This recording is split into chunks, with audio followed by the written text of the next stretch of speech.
Nights can last 24 hours here. Streets have no names, and some say there are more polar bears than humans. Cats are also banned, and if you manage to get here, you'll be expected to take off your shoes when entering a restaurant or a museum. Svalbard is a group of Norwegian islands that lies in the chilling depths of the Arctic, and it's one of the closest places to the North Pole people can live in.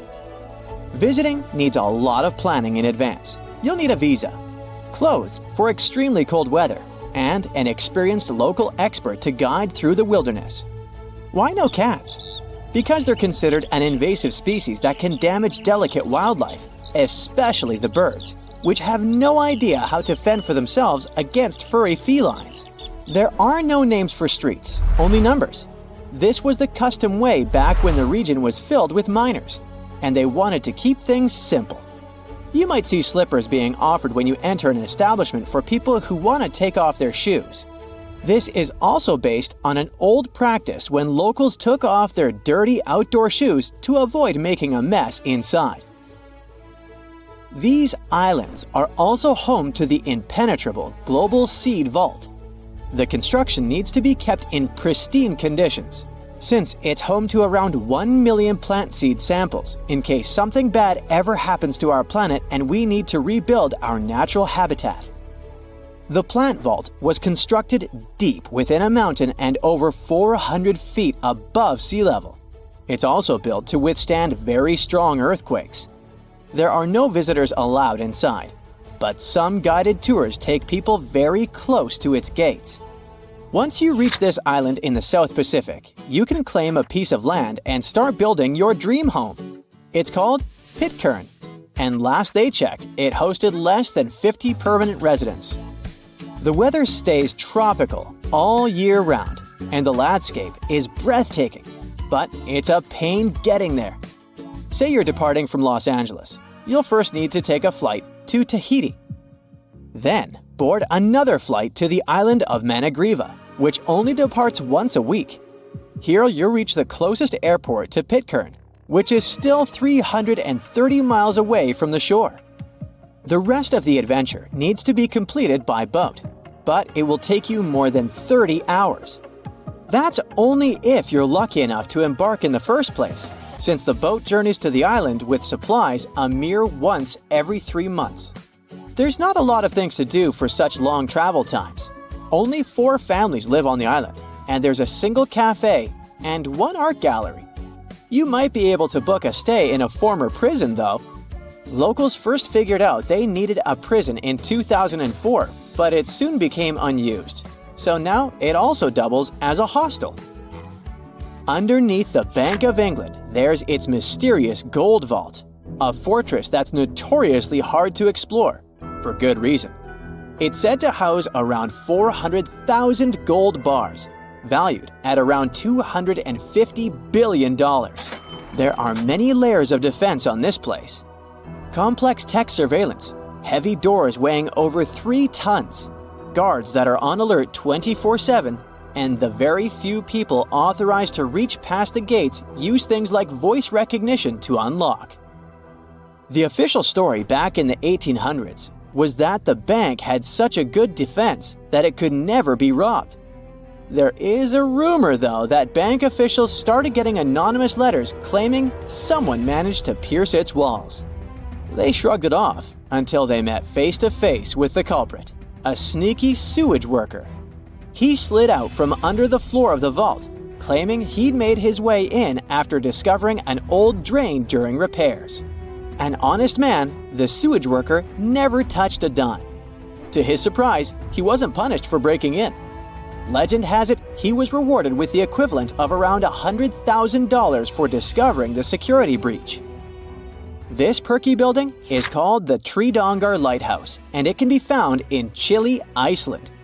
This compact construction is perched on the highest of 3 rocky spots in a tiny cluster. Waves constantly crash against the cliff, which means it's not reachable by boat. The only way to get there these days is via helicopter.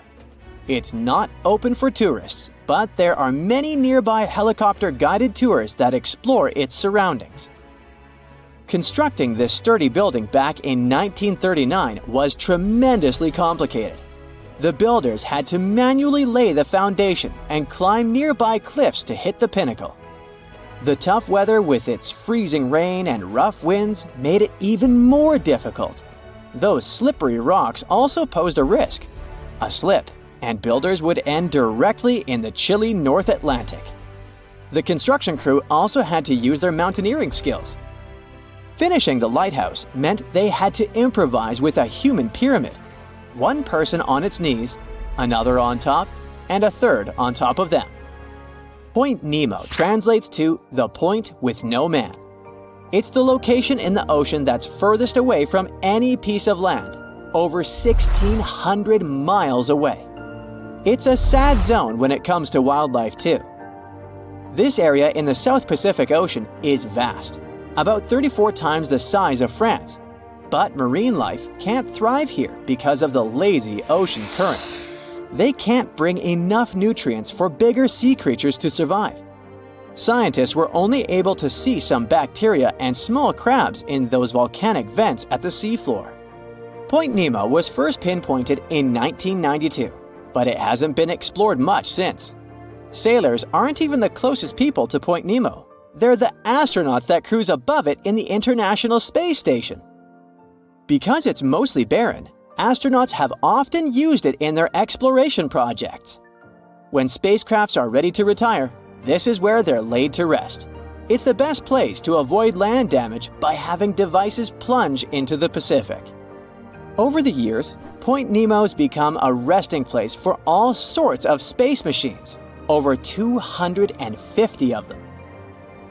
In 1997, Point Nemo also became the source of an unusual sound heard by marine scientists called the bloop. While people were initially excited to link the weird noise with some undiscovered and dangerous ocean creature, it was soon learned that the sound was made by an ice quake underwater. Can people go through Point Nemo? Not anytime soon. The exact location of this spot was calculated using special software to solve the challenge of the longest swim. The goal was to show the spot in the global ocean where, if someone falls off a ship, they'd be the farthest from any land in every direction. It's possible that no one has passed through these exact coordinates at all. No commercial or touristic ships are known to pass through. The Hranice Abyss is located in the Czech Republic, and it's the deepest flooded pit cave in the world, measuring over 1,700 feet. Scientists have yet to identify how far it reaches into the ground. It also didn't form as most pits do, from the surface of the Earth making way down. This one made its way up due to lukewarm mineral water filled with carbon dioxide. This fizzy concoction emerged from deep within the ground and chiseled away at the limestone. At some point in its history, the ceiling gave in, unveiling this huge hole to the world. It's not just the depth that makes it difficult to explore, it's the liquid itself. It can cause problems since it has a high carbon dioxide content, enough to tickle a diver's exposed parts. This water's unique blend even influences the type of gear one can wear. Opt for open-circuit scuba, and the exhaled bubbles set off a chemical reaction. The result means less visibility in a place with low light conditions. I bet you've heard of the infamous Bermuda Triangle. However, there is a lesser-known sibling that could be even more unsettling than its counterpart. The Bridgewater Triangle, located in Massachusetts, is a small but intense hotspot of paranormal activity. Cryptozoologist Lauren Coleman coined the term back in 1983 to describe this 200-square-mile area that encompasses eerie points in Abington, Rehoboth, and Freetown. Within its borders lie numerous towns, including Bridgewater, from which it draws its name. For those brave enough to explore, there is even a guidebook available detailing the creepiest sites within the region. You can start your trip with King Philip's Cave in Norton. Legend has it that Wampanoag leader Metacomet, aka King Philip, used to hang out there during his epic rebellion against the British in the 1600s. And now, some brave souls swear they've seen ghostly lights and heard phantom drums in the cave. But if ghost hunting isn't your thing, how about checking out the Hockomock Swamp in the Bridgewater Triangle? People claim to have spotted everything from Bigfoot to giant birds and snakes around the lake. And there are also rumors of phantom fires and ghostly lights to keep you on your toes. It's like a paranormal party out there. And if you prefer real-life creepy tales, you've got to swing by the Solitude Stone in Bridgewater. Tucked away by the Nunkatesset River, this stone carries a haunting story dating back to the 1800s. A local minister carved a mysterious poem on it, and over the years, it's become a hotspot for ghost hunters and history buffs alike. Located in Australia, the Monte Cristo homestead may appear as a charming Aussie home from the outside, but looks can be deceiving. Behind its closed doors lies a sinister story that has led to its reputation as the most haunted house in Australia. It was originally owned by Christopher Crawley, who made his fortune with the Railway Hotel in Junee. Dark events occurred within the walls of the Monte Cristo homestead. The Crawley family resided in the late Victorian-style mansion perched atop a hill overlooking the town. Tragedy struck with the demise of Christopher in 1910 and his wife Elizabeth in 1933. Upon the family's departure in 1948, the house fell into disrepair and was left abandoned. The Ryan family later purchased the homestead and worked to restore it, only to discover they were not alone. Strange occurrences such as unusual animal behavior and encounters with mysterious lights and ghostly figures prompted the Ryans to believe the house was haunted. Legend has it that at least 10 spirits roam the halls of Monte Cristo homestead. You can choose from a variety of ghosts at the haunted house: a young kid who was dropped by a nurse down the stairs, a maid who plummeted from a balcony, or a stable boy who tragically passed away in a fire. The most active spirit is the caretaker's son, who was discovered chained next to his deceased mother and remained chained for 4 decades. As of now, the house functions as a bed and breakfast, providing dinner and a ghost tour detailing its dark history. Braver guests have the option to stay overnight in the eerie residence. Located in the quaint town of St. Francisville near New Orleans, Myrtles Plantation is a historic mansion with a 125-foot veranda and a grand foyer adorned with a magnificent French crystal chandelier. The mansion has a dark past, with 10 people having lost their lives within its walls. As a result, there have been numerous reports of ghost sightings, including the infamous Chloe, a spectral figure wearing a distinctive green turban that haunts visitors in their rooms. Other reported ghosts include a young girl peering through a window, a kid bouncing on beds, a soldier, a voodoo priestess, and the ghost of a previous owner. Despite its reputation as the most haunted house in America, Myrtles Plantation, just like Monte Cristo Homestead, now operates as a charming bed and breakfast with 21 accommodations. Visitors can take ghost tours during the day or opt for more popular and spine-chilling evening tours. In addition, a restaurant on the property offers fresh, locally sourced cuisine to guests.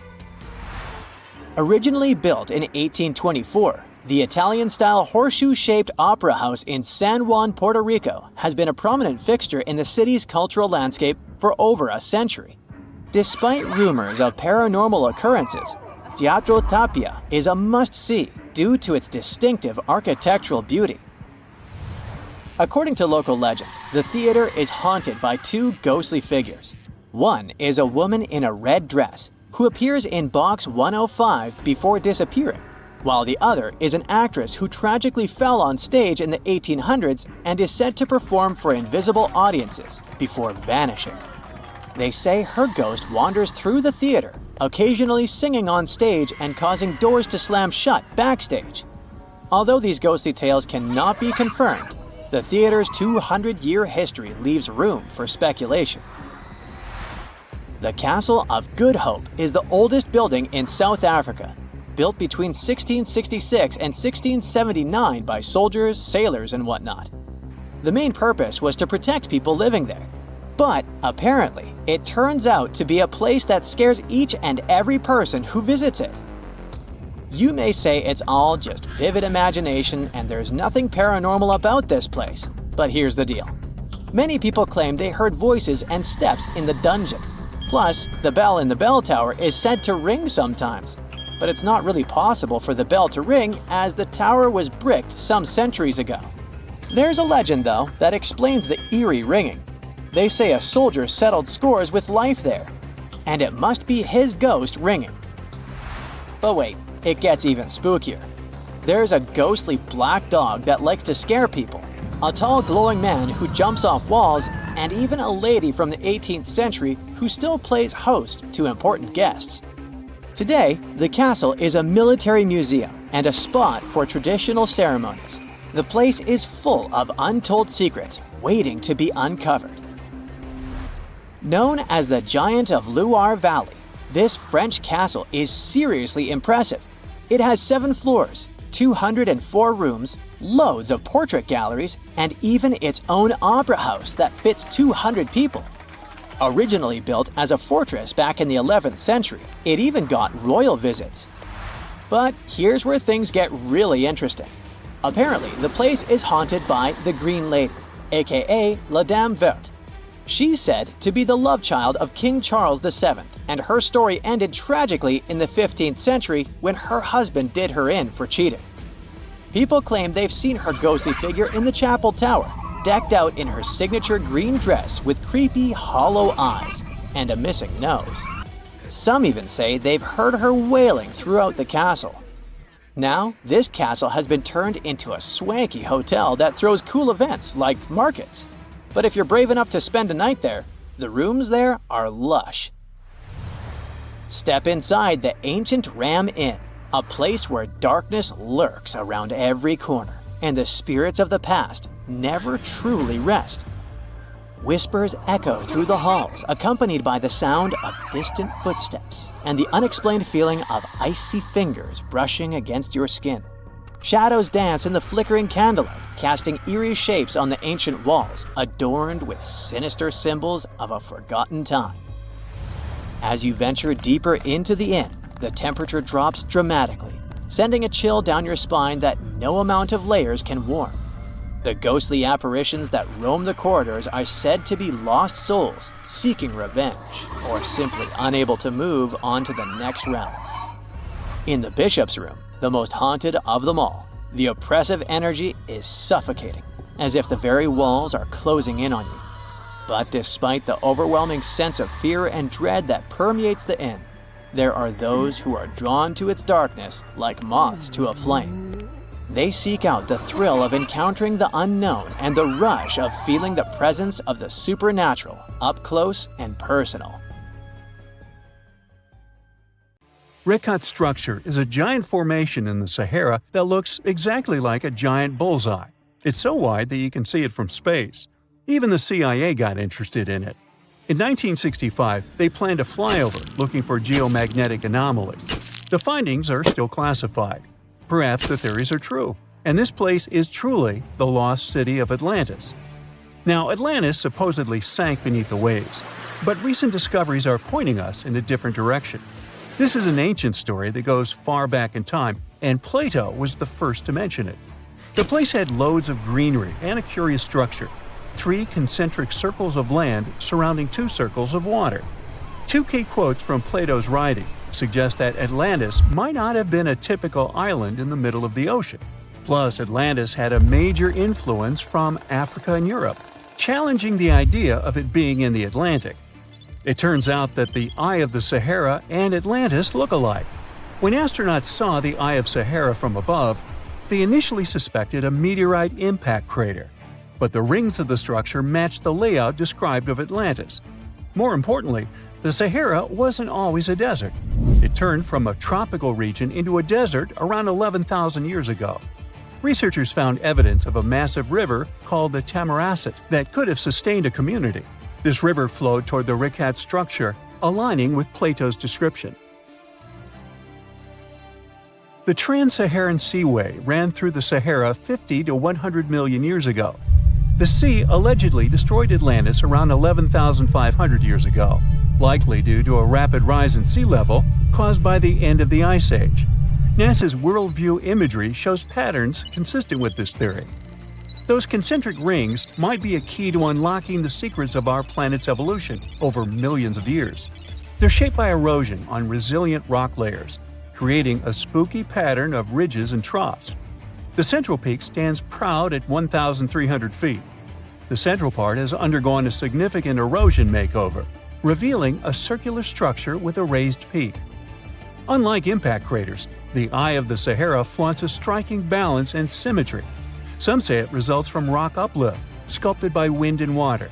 Others think it's an ancient anticline, eroded to reveal its concentric glory. Then there's a salt diapir theory, suggesting that salt's buoyancy sculpted this beauty.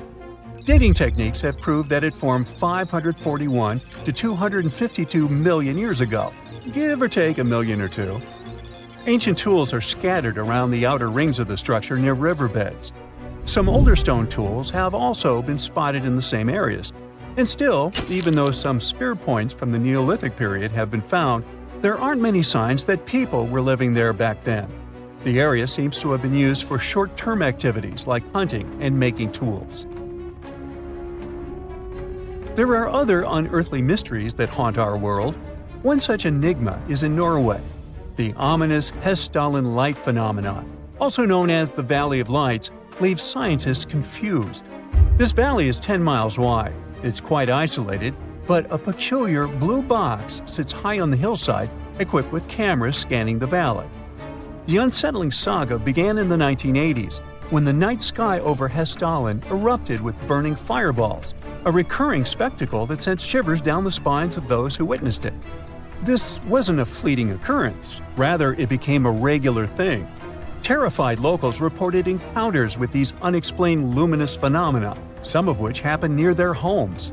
Unease spread like wildfire. At its peak, there were about 20 sightings every week. The phenomenon made its way into newspapers, magazines, and media worldwide. Soon, people flocked to the valley, hoping to see the lights themselves. In 1984, experts joined the fray, armed with sophisticated instruments like magnetometers, radiometers, and other ometers. What they encountered was mind-bending, lights that defied explanation. Some moved at a leisurely pace, while others raced through the sky at an astonishing 19,000 miles per hour. People tried to explain these lights: airplanes, distant reflections, ball lightning, satellites, planets, meteors. But the speed and how these lights danced ruled out all those theories. We're slowly approaching another mysterious place. This is the greatest subglacial lake among Antarctica's 675 known lakes. It can easily hide unknown life forms. This lake is beneath the East Antarctic ice sheet. Dive about 2.5 miles under the ice, and there you'll see Lake Vostok, located at 1,600 feet below sea level. This lake is 155 miles long and 31 miles wide at its broadest point. With an average depth of 1,400 feet, it's also the world's sixth largest by volume. It's like an underwater city with lofty pillars and deep basins. The secret lake was discovered in 1993, yet it had been waiting to be found down there for over 2,000 years, collecting ancient secrets. In 2012, scientists drilled through the ice, creating the longest ice core ever. They pierced the ice all the way to the lake's surface. The year 2013 brought an unexpected twist when the tranquil waters erupted during the extraction of an ice core, mixing with drilling fluids. Then they got a pristine water sample in 2015. Some believe there might be previously unknown life forms down there, since it's a fossil water reserve that's been untouched for millions of years. They could be a lot like those speculated ice-covered oceans on moons like Europa and Enceladus. It all started with a theory in the 19th century, suggesting fresh water lurking under Antarctic ice sheets. Then, in 1955, seismic soundings hinted at a subglacial lake, and by the 90s, satellite data confirmed Lake Vostok's existence. Now, Lake Vostok isn't alone. In 2005, they found an island in the middle of the lake. Then, two smaller lakes joined the party. They suspect that a secret network of subglacial rivers might link these lakes. Now, very far away from Antarctica, in Venezuela, Catatumbo lightning presents a sinister light show at the junction of the Catatumbo River and Lake Maracaibo. This unsettling lightning phenomenon happens at about 140 to 160 nights a year, going on for 10 hours a day, and can flash up to 280 times in a single hour. The frequency of this lightning show changes with the seasons and from year to year. There was a break between January to March in 2010, causing a bit of worry that it might vanish forever. As the sun sets, winds from the east start picking up speed. The strong wind is called a nocturnal low-level jet, like what you see in the Great Plains of North America. These winds bring moisture, mostly from the Caribbean and the lake itself. This humid air hits high mountain ridges, causing thunderstorms to form over the mountains. Thanks to the ongoing wind situation, more thunderstorms appear as the night goes on. This pattern repeats itself, and is why this area has the highest annual lightning rate globally. The next place scientists cannot explain is in China. That is the Longyou caves. They have lofty slanted roofs and sturdy pillars. The spot remained hidden for centuries. These human-made caverns, built around 2,000 years ago, decided to reveal themselves only in the 90s. Local farmers drained some ponds and unveiled 5 massive caverns. Further digging exposed an additional 19 smaller caves.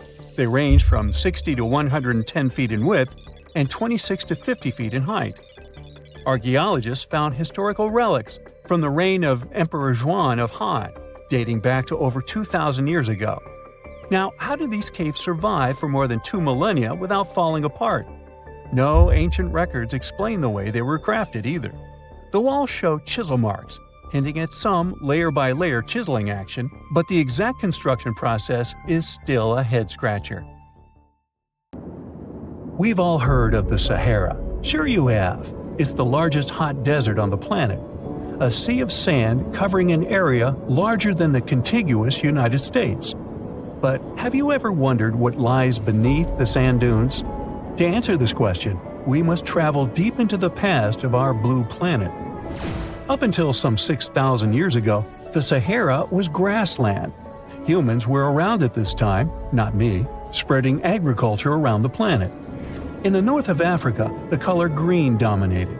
Plenty of rainfall meant that there were lakes, rivers, pastures, and even forests. A completely different image of the Sahara from the barren landscape of today. But then, the climate started to shift. The region became parched, and the vegetation started disappearing. The wind did the rest. It took away the fine sediment after there were no plant roots to hold the ground together. Give it a couple thousands of years, and you get a familiar image of the Sahara. Sand and rocks stretching as far as the eye can see. But when it comes to volume, only a quarter of the Sahara is actually sand. The yellow sands of the Sahara are just one part of the story. The desert has many other features, such as gravel plains, salt flats, and plateaus. Makes you think if we understand the word desert correctly. For people who study such terrains, geologists, there is only one condition for defining a desert: precipitation. If an area gets little or no rain, then it's considered a desert. The Sahara certainly fits the bill. Its average annual rainfall is just 3 inches. Compare that to the nearly 45 inches a year in New York. When we look at precipitation, this sandy desert is only the 3rd largest in the world. Number 1 and 2 are Antarctica and the Arctic. They are larger than the Sahara by millions of square miles. It sounds odd, but there is more than one type of desert. The first 2 are polar deserts, while the Sahara is a subtropical desert. But the difference in air temperature are staggering. In Antarctica's interior, temperatures plummet to minus 76 degrees Fahrenheit.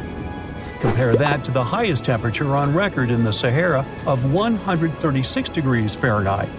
But this desert has a cool side. At night, the temperature is roughly the same as the average yearly temperature in Denmark. This hot and cold roller coaster makes it hard to choose the right outfit when venturing into the Sahara. And what about the sand? How deep is it actually? The depth varies between 70 and 140 feet. That's not too deep. If you put the Statue of Liberty in a tall dune, half of it would still stick out of the sand. Its vast amounts in the Sahara were created by aeolian processes, that's Greek for wind. Over time, it blows and shapes the surface of the earth. In dry areas with sparse vegetation, winds erode the ground much faster. That's what happened in North Africa. Under all that sand is the bedrock and cracked clay. If you started digging, you would find the same everywhere on the planet, with one important difference. There is some type of soil covering the bedrock. This is not the case in the Sahara. Because of the arid climate and a lack of vegetation, sand covers the ground below. Over the course of thousands of years, a lot of interesting finds ended up in the desert sand. For example, there are petrified tree trunks. These are essentially preserved prehistoric trees. They date back to the time when the region was lush green. In some places, the trees of this fossilized forest are at least 65 feet tall. The wood is so well preserved that you can still see the texture and knots. There are even fossilized pine cones. In 1992, scientists found glass fragments in eastern Sahara. These canary yellow glass shards were scattered across hundreds of miles. They didn't belong to an ancient civilization, although ancient Egyptians used them to make jewelry. In fact, the breastplate of King Tut had a beautiful scarab beetle centerpiece made from this desert glass. For a long time, scientists were puzzled about the true origins of these fragments. They finally concluded that the glass was around 29 million years old. It is an impact tape. If that sounds like it has something to do with the word impact, you are correct. These rocks are formed when a meteorite hits the surface of the Earth. This generates a lot of heat. Scientists estimate that the temperature needed to melt this mineral was close to 3,000 degrees Fahrenheit. Apart from the regular fine-grained sand, we also have melted sand in the Sahara. But the desert conceals other unlikely artifacts. Shark teeth are a common find in Morocco, which sits in the western part of the Sahara. What are the fossilized teeth of these marine predators doing in the middle of the desert? This part of the world looked entirely different millions of years ago. There was a sea cutting right through what is now a desert. The Trans-Saharan Seaway ran the length of present-day Algeria and Mali. It was around 165 feet deep. That was enough for all sorts of aquatic animals to inhabit it. Large catfish, sea snakes, and of course sharks lived in the area. British archaeologists even unearthed a turtle shell in Mali in the 1980s. For centuries, there was even an entire city hidden under the desert. Timgad was a Roman outpost constructed by the Emperor Trajan around the year 100 in the current era. For various reasons, its residents abandoned it around the year 700. The sands of the Sahara soon engulfed the city. It had remained hidden for nearly 1,000 years. Then, in the 1700s, a Scottish explorer started digging out the city. His team first uncovered a sandstone triumphal arch 40 feet high, similar to the ones we can see in Rome and Paris today. An amphitheater soon popped out of the sand, and it was followed by well-preserved statues of Roman emperors. The Scotsman's find was so impressive that no one believed him at first. It took 2 more centuries for archaeologists to fully excavate the city during the 1950s. The site covers a surface as large as 10 polo fields. The ruins reveal the full mastery of Roman city planning. All the streets meet at a right angle in what is known as an orthogonal grid. You can find the same layout in modern cities such as New York. Historians estimate that during its heyday, 10,000 people called Timgad home. Different nationalities lived here, from Romans to people of African descent. Today, more than 2.5 million people live in and around the Sahara. They are spread across 11 countries in total, and their living space is growing. The desert is 10% larger than it was just a century ago. This process doesn't involve sand pouring out of the Sahara. The ecosystems on the edges of the desert simply change over time. The wind blows the soil away and vegetation dwindles. The perfect conditions for the formation of a desert landscape. These changes are happening in the Sahel, a region south of the Sahara Desert.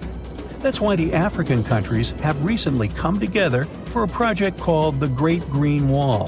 The primary goal is to stop the desertification of the Sahel and hold back the sands of the Sahara. Their plan is ambitious and involves planting a wall of trees from the west to the east of the African continent. The proposed forest is not only going to be long, but wide as well. The Sahara and the Sahel share a historic bond. Since antiquity, camel caravans have been making the journey from Africa's Mediterranean coast in the north to the savannas in the south. The golden age of this trade kicked off in the 9th century. The perilous journey took several months to complete. The route was 2.5 times longer than the length of the Grand Canyon. Explorers still find evidence of these ancient caravans hidden away under the sands of the Sahara.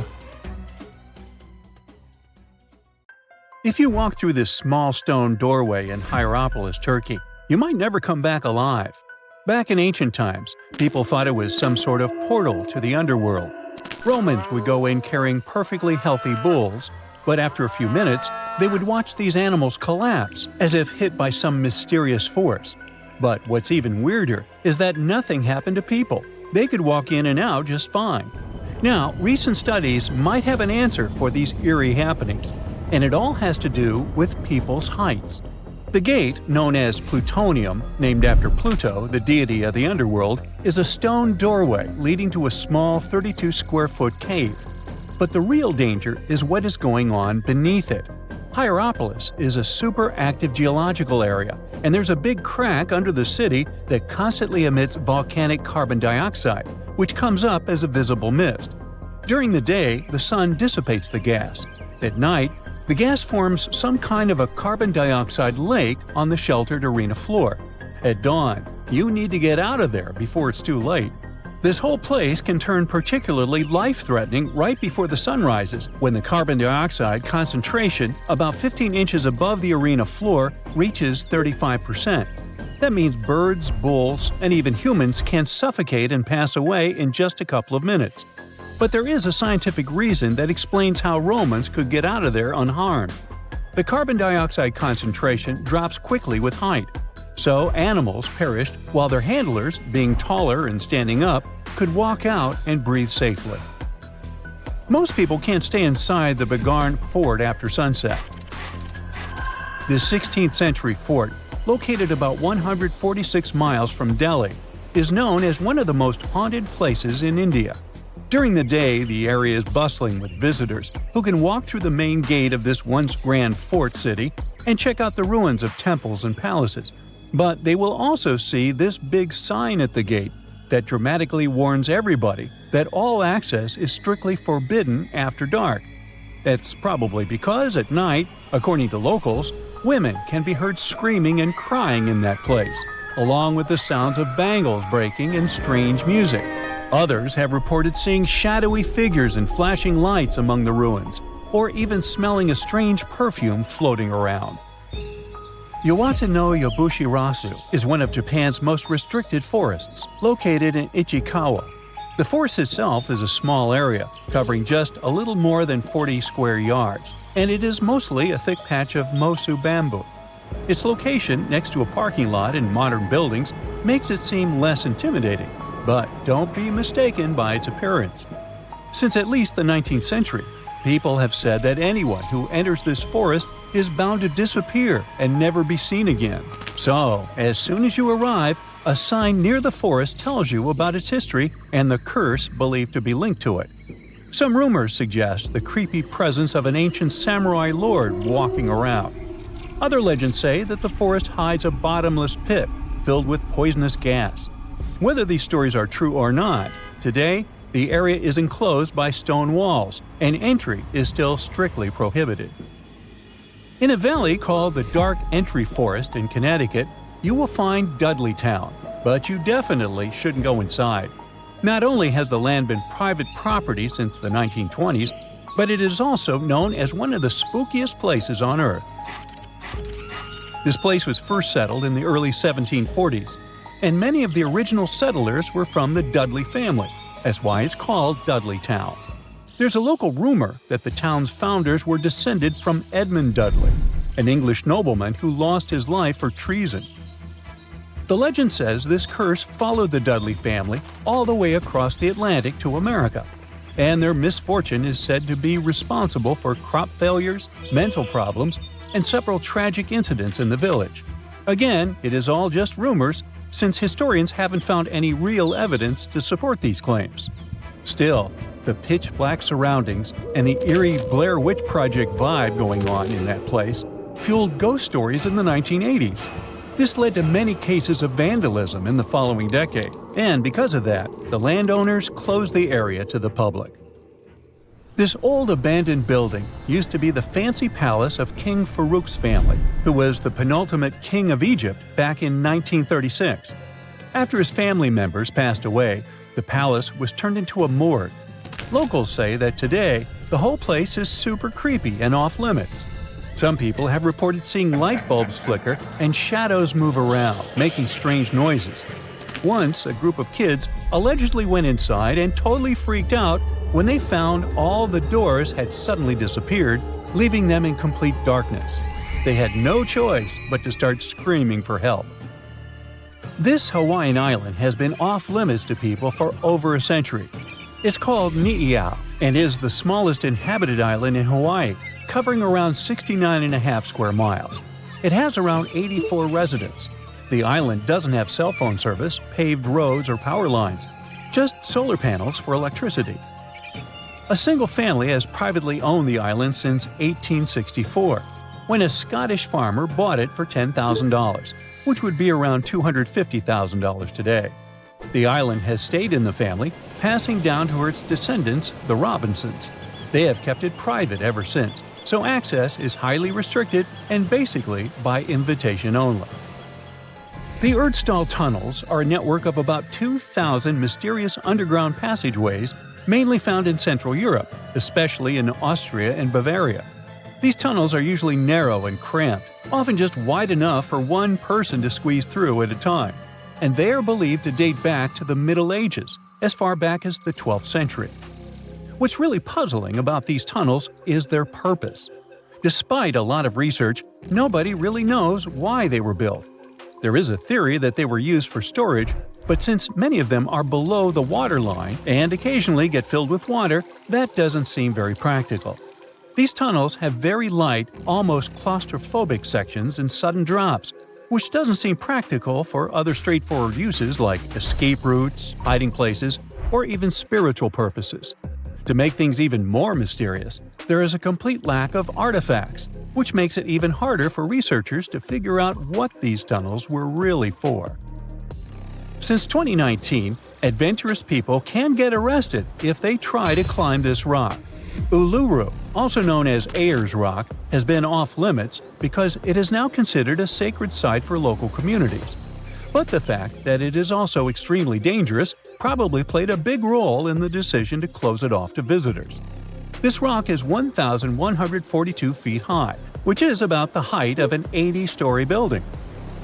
The climb to the summit can be very slippery, and high temperatures, which can hit 116 degrees Fahrenheit in the summer, have led to people passing away from dehydration and heat-related issues. Something even creepier happens at the top of the rock right after storms. When it rains, small tadpole-like crustaceans called shield shrimp hatch in temporary waterholes and rock pools on top of Uluru. These extraterrestrial-looking creatures are about 3 inches long, and they spread their super-resilient eggs everywhere. When enough summer rain comes, they hatch and go wild, feeding on microorganisms and bacteria in the water. How these strange creatures end up in the fleeting pools on top of Uluru is still unclear, but the most likely explanation is that their eggs might travel there with the wind. You're walking down the street. You see a strange-looking antique shop called Ageless Trinkets of Mr. Bright. You're curious, so you enter there. You take a look at all the weird stuff. Suddenly, an old folded parchment paper catches your attention. It's a world map, but something's off with it. Instead of showing the countries as you know them, it shows the locations of 4 mythical lost worlds and civilizations. Mr. Bright, the shop owner, comes next to you after realizing your shock. This map won't let you find these places or anything, but I can explain to you the legends behind them if you want, he says. Let me begin with Atlantis. You might know it as Aquaman's underwater kingdom, but Atlantis, the fictional island, was actually first introduced in two of Plato's works. According to him, Atlantis was a highly advanced civilization that existed about 9,000 years before his own time, and its story had been passed down by poets, authors, and others. He wrote about Atlantis and its citizens to give a moral lesson and to teach about the dangers of arrogance, as well as the eventual downfall of those who are after too much power. In his dialogues, Plato stated that Atlantis was a great and powerful empire that was respected in all parts of the world. It was founded by beings who were half deities and half human, and became a great naval power after a while. Being an island filled with gold, silver, and other precious metals certainly helped their case. But besides that, it was also known for its breathtaking architecture and state-of-the-art technology, as well as its countless rare and exotic wild animals. Atlanteans were proud of their great achievements and the perfection of their civilization, but their excessive pride was going to bring their downfall. They believed they were so superior that they could gain control over any nation. This led them to launch a series of invasions. They conquered many of the Mediterranean lands, but when it was time to enter Athens, Athenians pushed back with an extraordinary force, so the Atlanteans were finally defeated. Plato stated that deities then got angry at Atlanteans because of how wicked, greedy, and immoral they became. So they punished them by sending earthquakes, which caused Atlantis to sink beneath the sea. Although the earliest written records of Atlantis were Plato's works, some people still believed his story to be based on truth and tried to identify the island of Atlantis with actual countries. Some people suggested it may have been located in the Mediterranean Sea, near the coast of Spain or Italy. Others thought it may have been located in the Caribbean, off the coast of Central or South America, but there was no solid evidence to support any of these claims. One theory, in particular, seemed more plausible than the others, though. Located in the Aegean Sea, the island of Santorini was the home of a highly advanced Minoan society. However, due to a huge volcanic eruption, it was destroyed about 3,600 years ago, causing the Minoan civilization to suddenly disappear. These similarities between the fictional Atlanteans and the historical Minoans made Santorini a good candidate for the speculations.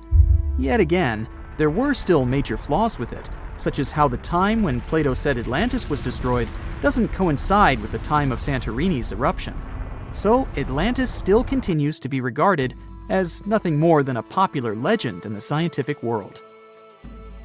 Now, let's move toward the northeast direction on the map, Mr. Bright says. According to Celtic Breton mythology, there once was a magnificent city called Ys, also known as Caris, that towered over Douarnenez Bay in France's Brittany region. It was the most wealthy city in the entire Atlantic. It was especially famous for its beautiful gardens and buildings, and its citizens were all living comfortably and happily there. Dahut, who was King Bradlon's daughter in Breton legends and literature, had a deep love for the sea. She begged her father to build a city at the edge of the sea, and that is how the city of Ys was established. Little did she know that she would be the one responsible for the destruction of her father's beloved gift. You see, since the city was surrounded by the sea, it needed to be protected by a dike equipped with floodgates, and these gates could only be opened at low tide.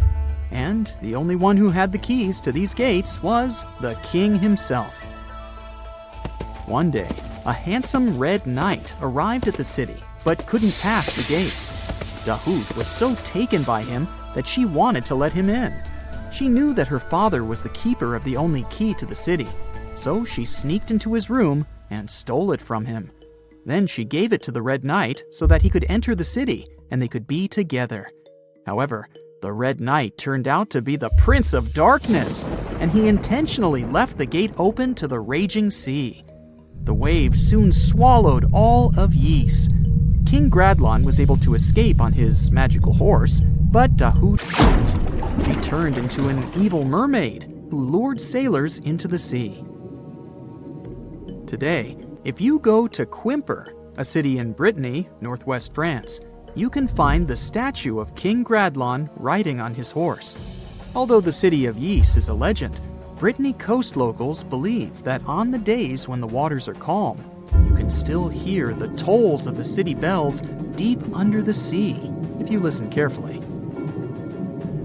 Mr. Bright then points at the Indian Ocean on the map and says, "Now, have you heard about Lemuria?"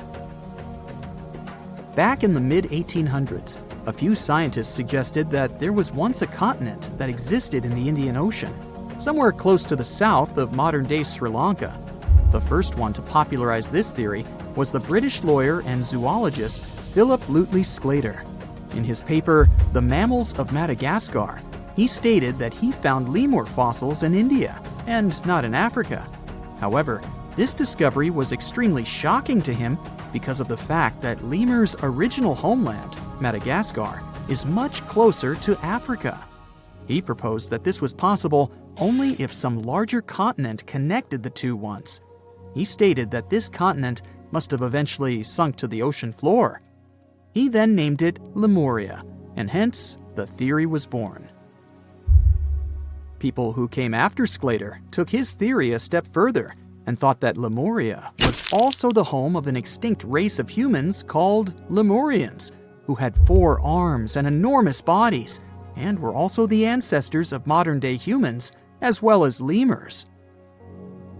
Of course, as new scientific discoveries were made on plate tectonics, evolution, and the study of DNA, the theories regarding the fictional continent called Lemuria were debunked.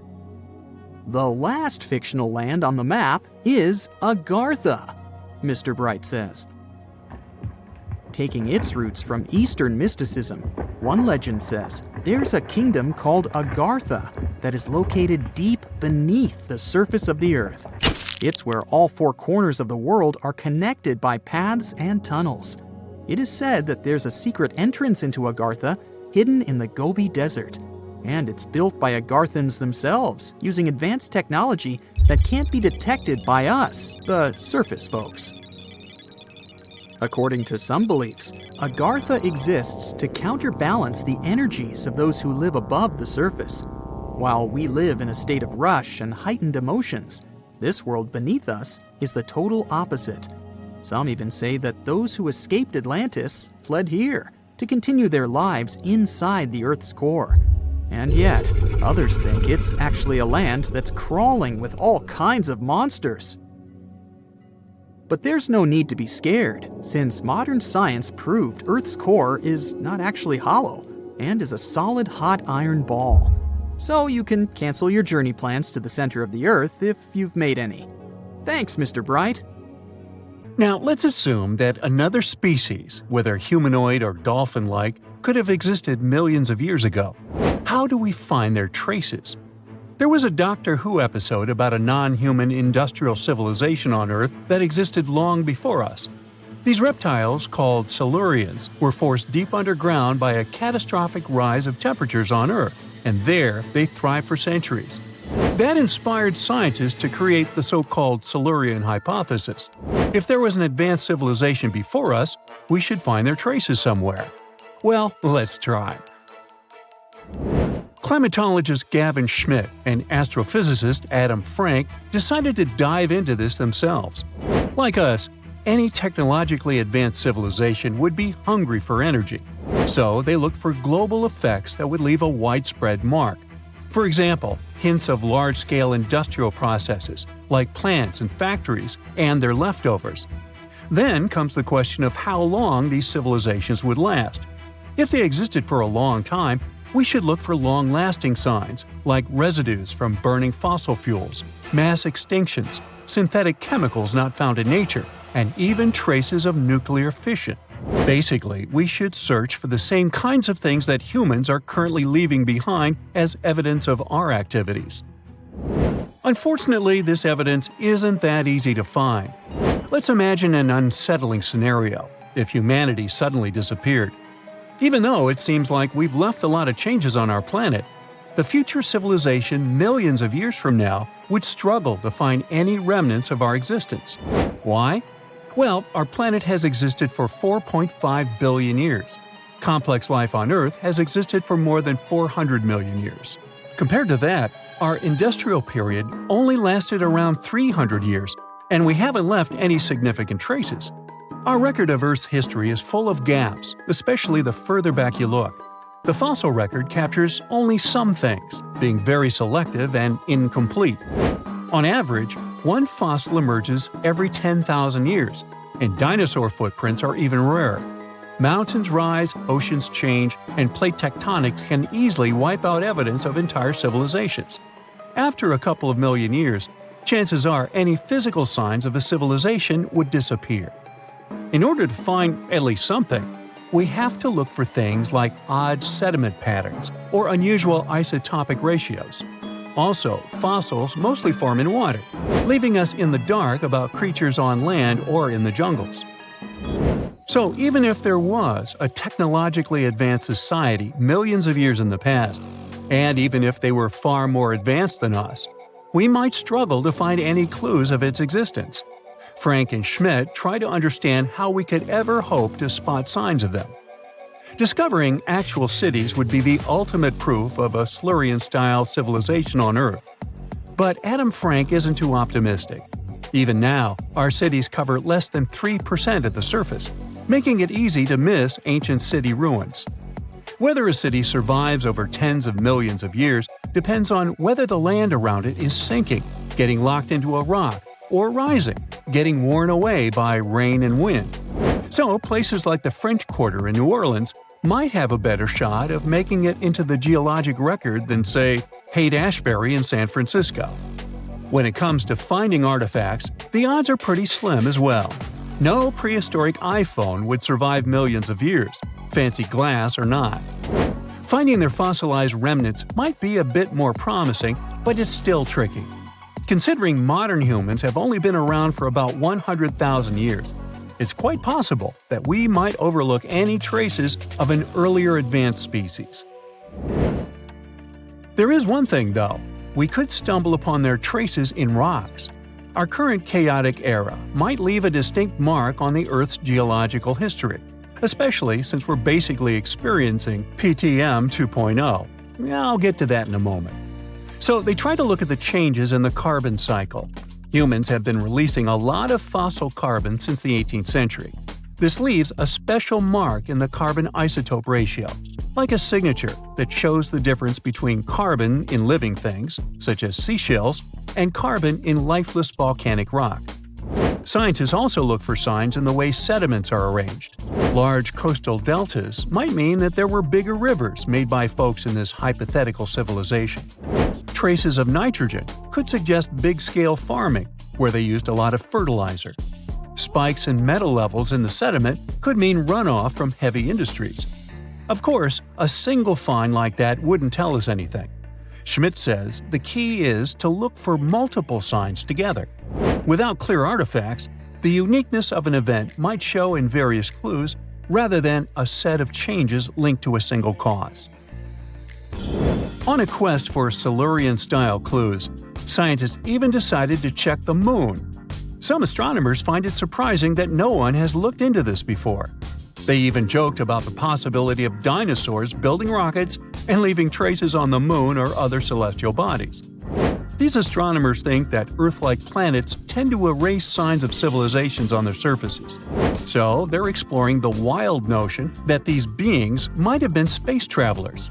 In that case, remnants of their technology, known as technosignatures, could be lurking not only on our Moon, but also on asteroids, or even buried on Mars. There they might endure for millions or even billions of years. Unfortunately, so far, despite digging into the past 380 million years, and examining all suspicious events, the researchers haven't found a clear match for a technological civilization. They don't give up, though. Frank calls for more investigation. For example, we could study how modern industrial chemicals stick around in ocean sediments. This, he believes, could help us identify similar chemical traces in the Earth's history. If there are no traces, why do we even bother to find something like that? This research is based on Schmidt and Frank's recent papers. They were delving into the Anthropocene. It's the proposed epoch dominated by human activities on Earth. It's full of these things called hyperthermals. They're prehistoric events when temperatures on Earth sharply increased over a relatively short time. They're like extreme heat waves from the past. A great example of this is the Paleocene-Eocene thermal maximum, or PETM for short. It happened around 55.5 million years ago and saw a rapid rise in global temperatures. Over 200,000 years, the average temperature on Earth jumped from about 9 to 14 degrees Fahrenheit. We studied these hyperthermals to understand how they occurred, from natural causes or human activities. So, these hyperthermals sparked the genesis of Frank and Schmidt's research. To study them, scientists started examining chemical signals and tracers left in rocks.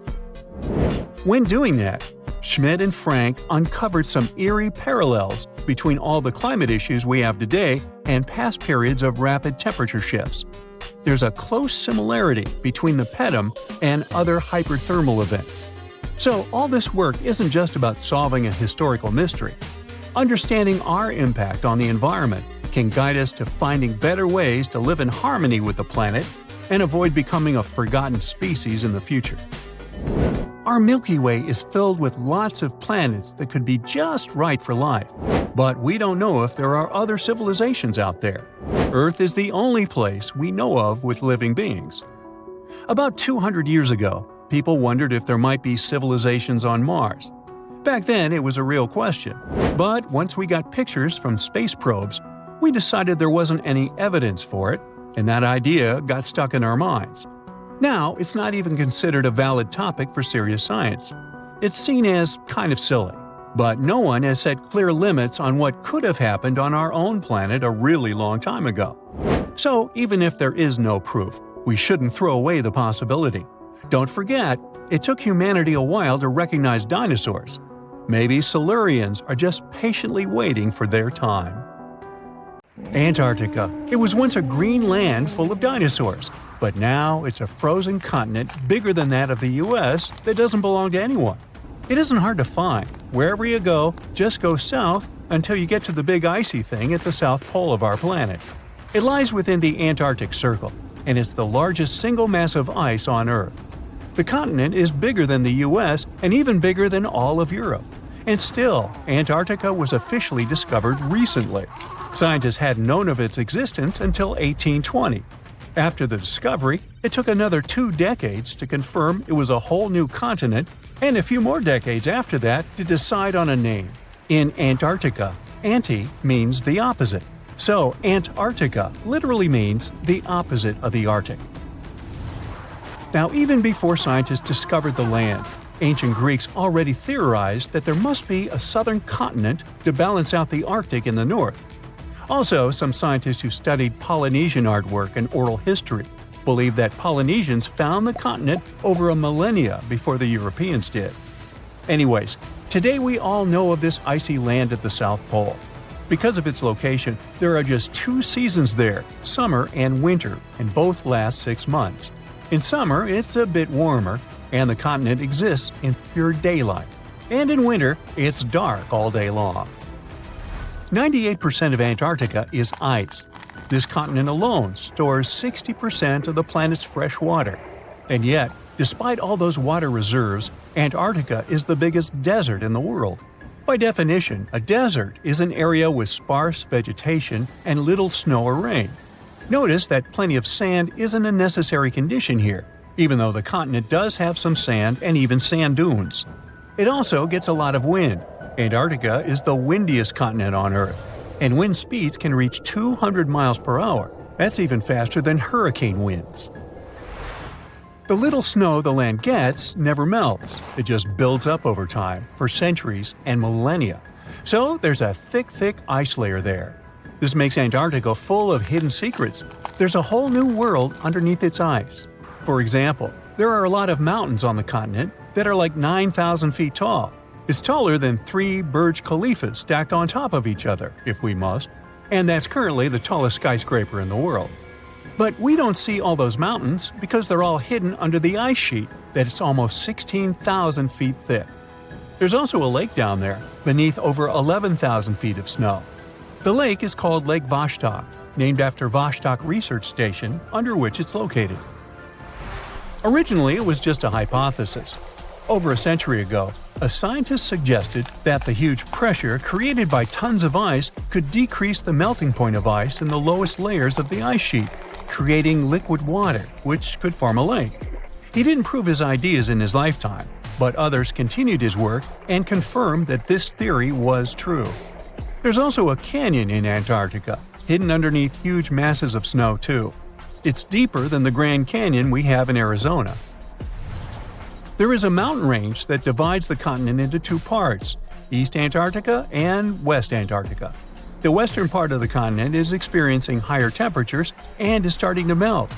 If West Antarctica melts and releases its stored water, it will raise the average global sea level by about 16 feet. That will be enough for some cities all over the world to completely disappear.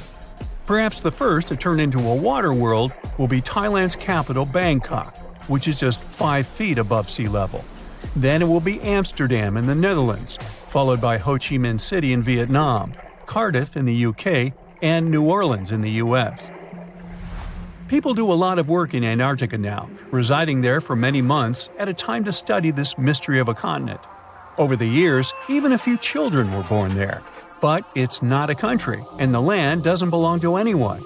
It's governed by the Antarctic Treaty System, an agreement of peaceful research and collaboration that suspends all territorial claims. It was first signed by 12 nations, and now there are 59 supporters, half of whom have decision-making powers. The continent is occupied all year round by researchers from all over the world. There are about 5,000 people living there in summer and about 1,000 in winter. Yet no one is a permanent resident there. People come and go, and the scientists take turns spending time there. The average yearly temperature there is -30 degrees. But there was a time when Antarctica was about as warm as Melbourne, Australia is today. It was about 40 to 50 million years ago. I wasn't around then. But the continent had green forests and dinosaurs roaming its land, chilling in the sun in a 63-degree Fahrenheit environment. That was before penguins. In our age, it's so cold that you won't even find any trees or bushes in Antarctica, just the snow. The only plants that can thrive in such extreme temperatures are lichens, moss, and algae. People can't stand such freezing conditions for lengthy periods of time either, so the continent has never had any indigenous population. Well, that is, if we don't count penguins, seals, whales, and a few other types of birds that live there now. Antarctica's fauna is the scariest and least diverse on the planet because only a few organisms can withstand its harsh conditions and because non-natives aren't allowed to be brought there. So, if you decide to travel to Antarctica with your cat, well, you can't. Hey, I don't make the rules. But those few species that live on the South Pole totally own the place. There are no more than 5,000 people there and around 20 million penguins. They are a kind of settlers, though. Penguins' first ancestors lived in Australia and New Zealand. There are still a few penguin species there, including the smallest penguin on Earth that is just 1 foot tall. Still, most of the penguins migrated to Antarctica at some point, possibly because they were attracted by the greater food supply there. It's not the cold that made them like the land. It turns out, most penguins leave the continent when the summer ends. The only ones that stay there are male emperor penguins, and they do it to warm and protect eggs left by their mates. But where do all the other penguins go? At first it was a big mystery even to scientists, but then they attached some tiny location devices to the legs of a few of these animals and figured it out. Penguins go to live in the southern oceans while it's too cold in Antarctica. None of them go ashore for half a year until they get back to the continent. When they come back, it's when those eggs, left for male penguins to nurture, start hatching, and so penguin families can be together when it happens. Penguins eat different fish, and the ocean is full of those despite its cold temperature. In some areas, water can reach below freezing temperatures because it's salty. But fish don't freeze there because they have antifreeze proteins in their bodies. Then there are also about 1 million seals in Antarctica. They like fish too, and they can hold their breath underwater for 2 hours. They see way better underwater than in the bright light of the day, and they also use their whiskers to locate food. Their breathing holes in the ice can freeze while seals are away, and they must use their teeth to make a new one. Seals can even sleep underwater and then resurface occasionally to get some air without waking up. I can appreciate that. Now, how about some surreal hidden places to check out? Grab a flashlight and your backpack, and bon voyage! The trip starts in the mountainous country of Switzerland. You travel to the town of Waltensburg in the eastern part of the country.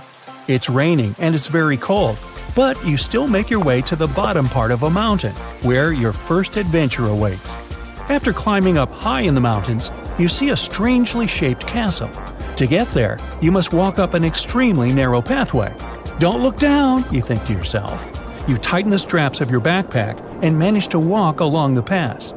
Standing at the door of the castle, you really can't believe what you see. A 13th century fortress built entirely of stone. Today, all that is left of Krafenstein Castle is mainly its ruins, but their condition is good enough to get an idea of what the place looked like back in its glory days. You take your time to explore the castle inside, but honestly, this place gives you the chills and you're ready to move on. The next place on the list is Turkey. A plane and then a car ride later, you arrive in the city of Çorum in the northern part of the country. On the outskirts of Çorum, you find a valley filled with old, overgrown mountains and see the beginning of the trail you're about to hike. The way is extremely steep, but it leads to a secret door carved in the mountain. Congratulations! You've just arrived at Kapilikaya. The huge door is a massive arched stone that blocks the entrance to a hidden building. Experts think it has existed since the 2nd century BCE. Unfortunately, the huge door won't open, so what's hidden inside is a mystery today. It's guessed that there is a room inside. Some locals say there's a treasure hidden there too, but until today, no one has managed to enter the place to check. Okay, it's time to get moving before night falls. Next, you get the unique opportunity to travel to Ethiopia.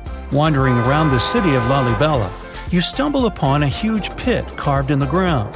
You approach it carefully, and soon enough, you see a magnificent terracotta building, so richly detailed it leaves you mesmerized. But that's not all. There are 10 other pits just like this one, hiding King Lalibela's 12th century buildings. All 11 constructions are different from one another, yet share a similar recognizable style. They were hand-carved over the span of 24 years, only with the help of chisels, which is unbelievable given that these buildings are up to 50 feet high. That's about as tall as 5 African elephants stacked on top of each other, if you could do that. This unconventional way of construction made them entirely monolithic, meaning they were carved out of just one gigantic piece of rock. Pretty impressive, huh? Once you leave Ethiopia, you grab a flight to southern Italy, right there on the tip of the boot. No hiking is needed here. Whew! Your friend takes you to a site called Sassi di Matera. It's a Paleolithic city carved in the slope of a steep hill. You might feel like you've traveled in time here, as local stone houses and ancient buildings are unlike anything you've ever seen before.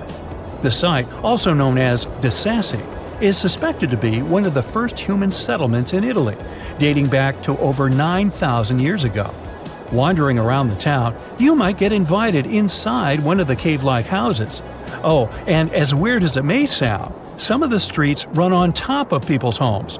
Talk about Paleolithic urban planning.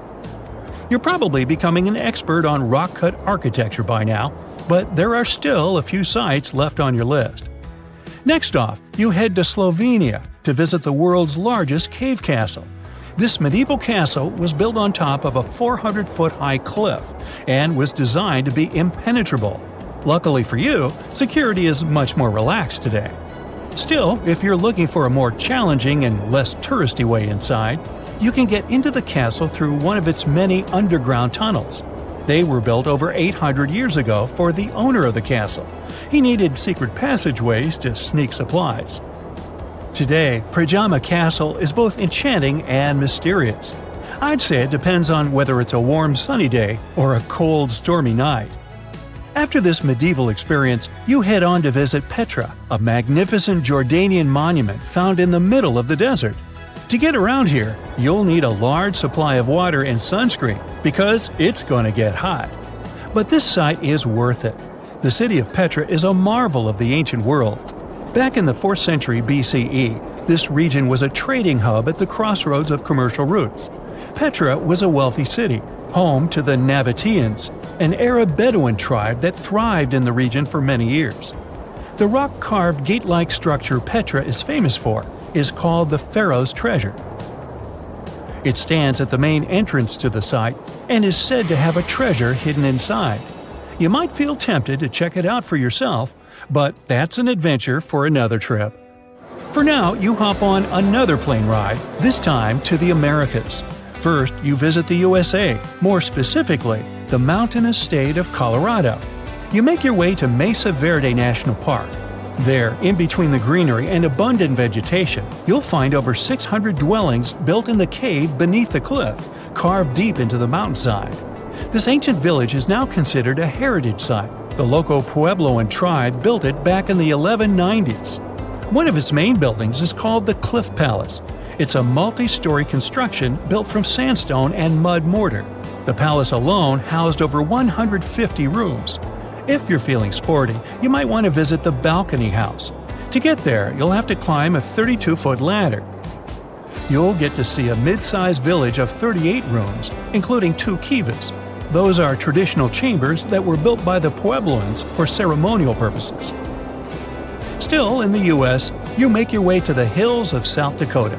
You're there to visit one of the world's most impressive human-made sculptures on Mount Rushmore. What's so mysterious about this place, you might ask? Well, during Mount Rushmore's construction, a 70-foot-long secret tunnel was built behind the head of Abraham Lincoln. The tunnel was supposed to hold all the documents and artifacts important to the United States history.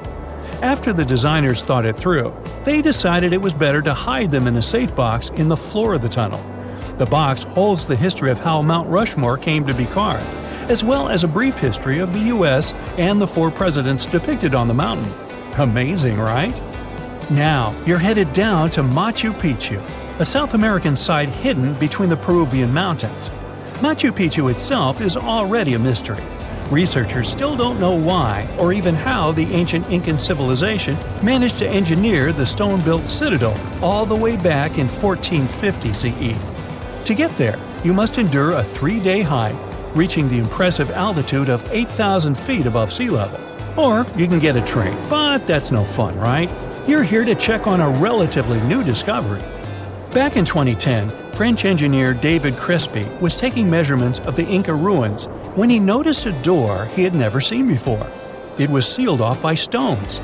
He went back to the site a few months later with an electromagnetic scanner. The scanner, which could detect objects behind walls, showed there were copious quantities of metals behind that sealed door. The researcher contacted the Peruvian authorities requesting to remove the rocks, but they didn't authorize it. As of today, the door is still locked. Whew, this trip was long, wasn't it? Make sure to get some rest, Indiana Jones. The unanswered mysteries surrounding ancient civilizations have been a source of inspiration for many conspiracy theorists. In fact, some of these mysteries are so interesting that many of us either already believe them or would like to. One thing is for sure though, none of those thousands of conspiracy theories have ever been, classified. Or have they? We're all aware that the CIA has done some questionable things throughout history for the sake of national security, but you wouldn't expect a book to be both a national and international threat. The CIA recently declassified parts of a book that talks about lost ancient civilizations and the catastrophic events that made them vanish thousands of years ago. This mysterious book was written in 1963 by a guy named Chan Thomas, and it was going to be published by Emerson House in 1965 until the CIA got involved. For some mysterious reason, they classified the book, and it was never released to the public until recently. But here's where it gets interesting.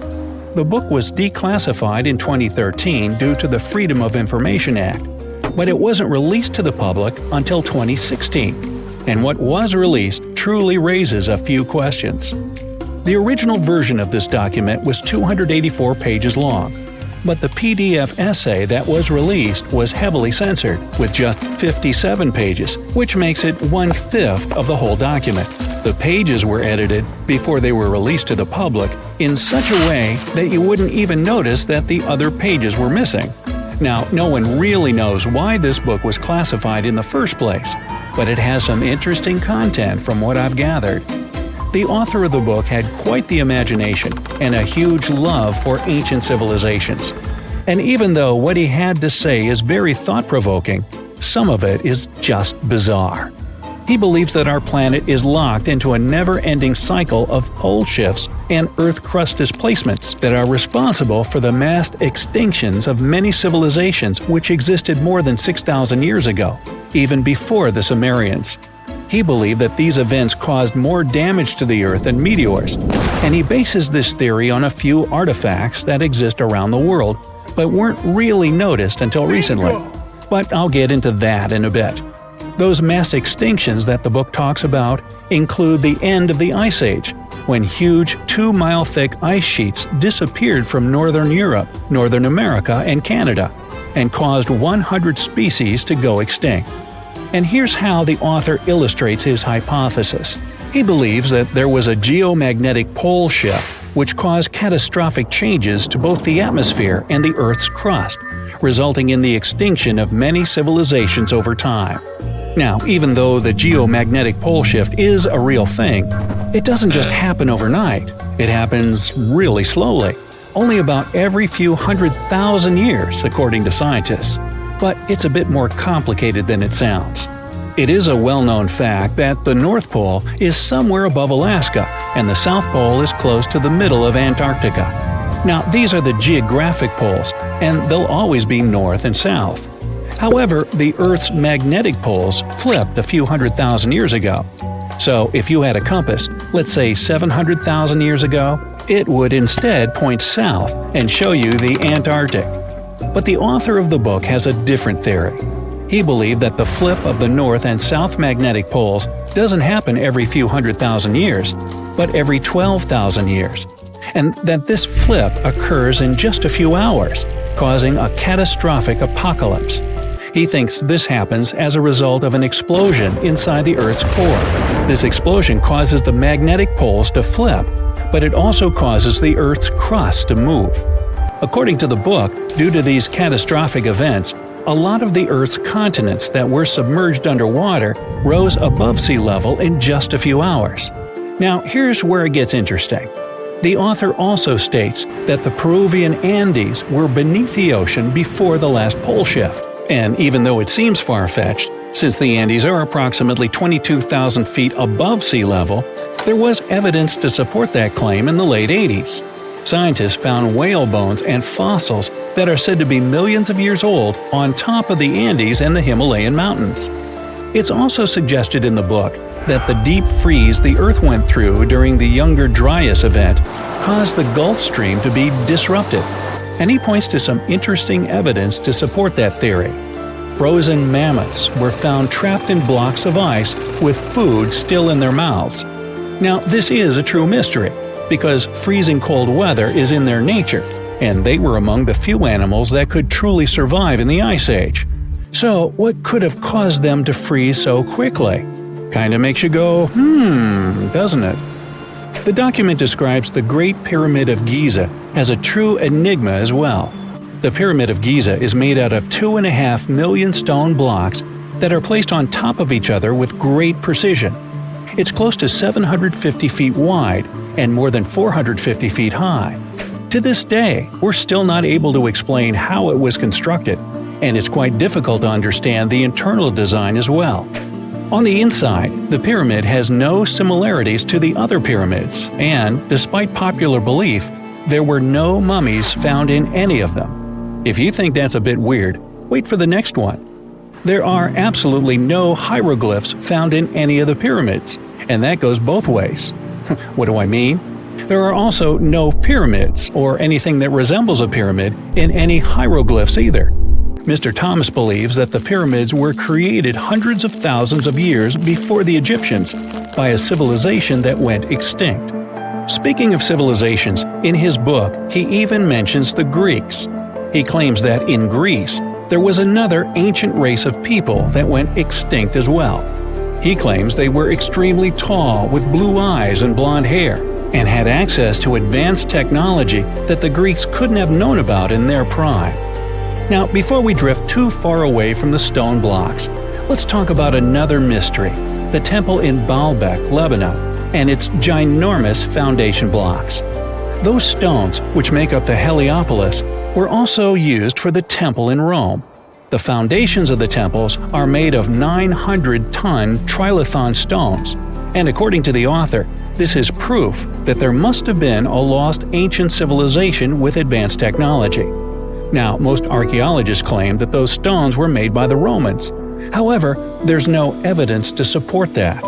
The Romans didn't have the technological equipment to make the stones or lift them. So, you might think, what if they just made them in that place right then and there? Well, those stones were also lifted 30 feet high and were placed next to each other with mathematical precision.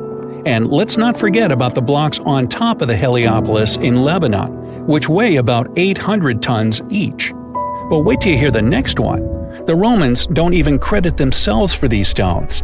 They claim that they built up the sides, but they don't take credit for the extraordinarily large and heavy foundation stones. The author also makes an interesting point about the distance between the Roman capital and Baalbek in Lebanon. Why would the Romans build the world's largest monolithic stones in such a remote area, and so far away from their capital, and never take credit for it? Well, folks, it's a mystery to me.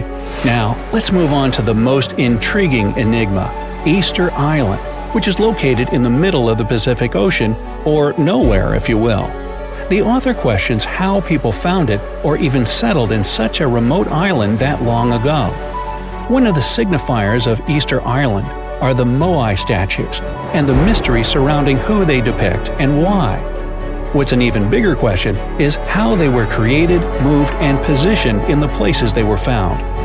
According to this declassified document, Easter Island was part of the now lost continent named Mu, and it was sunk in the Pacific Ocean in a disastrous cataclysm that happened during one of those pole shifts. The continent of Mu, according to the book, was as big as South America, and what we now call Easter Island is just what's left of that continent. The author also believes that this is what happened with the lost city of Atlantis as well. Plato is even quoted about this, saying that the whole city of Atlantis sunk miles beneath the waves within just a day. Even though the whole story sounds very intriguing and makes some interesting points, we know that, scientifically speaking, a cataclysmic pole shift causing entire civilizations to go extinct isn't possible. Hey, if you think Stonehenge is one of the oldest stone monuments ever, well, let me introduce you to Göbekli Tepe. Buckle up, we gotta travel to Turkey to meet this really old guy. Yeah, he's too old to travel. Jokes aside, Göbekli Tepe, an archaeological site located in southeastern Turkey that dates back to the Neolithic period, around 10,000 BCE. It's considered to be one of the oldest and most significant archaeological discoveries in recent times. The site consists of a series of circular and rectangular structures made of stone pillars. Yeah, it does look like its younger brother Stonehenge. Some of those pillars are decorated with intricate carvings of animals and other symbols. Now, you maybe wonder, hey, why on earth did they make such a fascinating building? What was its purpose? Sorry, I got no answer for that.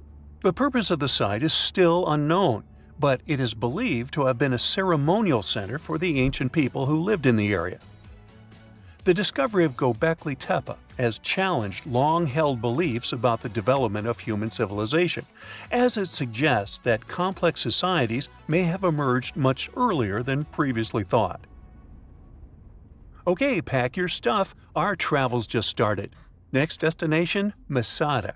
It's an ancient fortress located in Israel on a plateau overlooking the Dead Sea.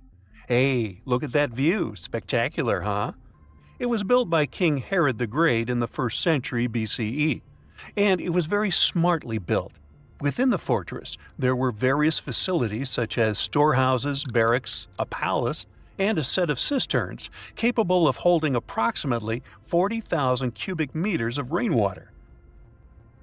People living there believed that the collected runoff from a single day's rainfall could provide sustenance for over 1,000 individuals for a period of 2 to 3 years. Access to the fortress was limited to 3 steep and winding paths leading up to fortified gates. Still, at one point, the fortress was occupied by people who had fled Jerusalem after the city was captured by the Romans. They held out against the invaders for several months, but eventually they were defeated. But these guys didn't surrender. The story of Masada has become a symbol of resistance and bravery. Today, Masada is a popular tourist attraction and a UNESCO World Heritage Site. The next flight is going to be short. We're popping over to Egypt to see the Karnak Temple Complex. It's a vast ancient Egyptian temple complex located in the city of Luxor, Egypt. It was built over a period of 2,000 years and covers an area of more than 200 acres. The complex is dedicated to the worship of the deity Amun-Roka. Wait a minute, that should be Amun-Ra, and it was one of the most important religious centers in ancient Egypt. The Karnak Temple consists of several temples, chapels, and other buildings, including the Great Temple of Amun, the Temple of Khonsu, and the Temple of Ptah. Ptah! The Great Temple of Amun is the largest and most impressive temple in the complex, with massive columns, statues, and other decorations. One of the most famous features of the Karnak Temple complex is the Avenue of Sphinxes, which is a long avenue lined with Sphinx statues that leads from the entrance of the complex to the Great Temple of Amun. Another notable feature is the Hypostyle Hall, which is a massive hall with 134 columns that are over 70 feet high. The Karnak Temple complex is a popular tourist attraction and a UNESCO World Heritage Site. It's considered one of the most important archaeological sites in Egypt and provides a fascinating glimpse into the religion and culture of ancient Egypt. Hey, we can't hop on the next flight and leave Egypt until we see the Pyramid of Djoser.